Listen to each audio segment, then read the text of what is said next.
So if we look at the profile of people who say that they would vote reform in the next UK general election or have voted reform in the most recent one, then we know that they are far more likely to describe themselves as English rather than British. They are far more likely to believe that England gets less than its fair share of resources, far more likely to believe that Scotland and Wales get far more access to resources than they should.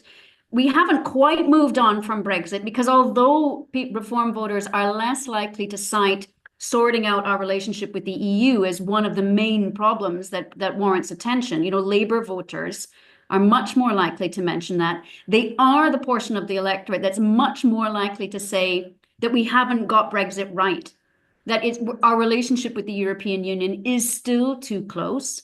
So in a way, the introduction of Brexit has not satisfied demand for Brexit among this portion of the English electorate. And then there's also layered on top of that attitudes to immigration, as you mentioned, but also distinct attitudes towards English governance. So they are the most likely to support English independence. Numbers are not high, they're not at Scottish levels, but they're touching Welsh levels of support for English for independence among reform supporters. They're most likely to say that they want an English parliament and they want an England-wide solution for English governance problems.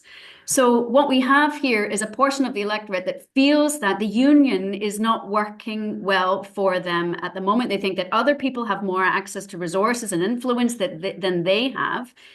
And I think what you're tapping into there is a legitimate concern about the way English governance has reacted to the introduction of devolution in other parts of the UK.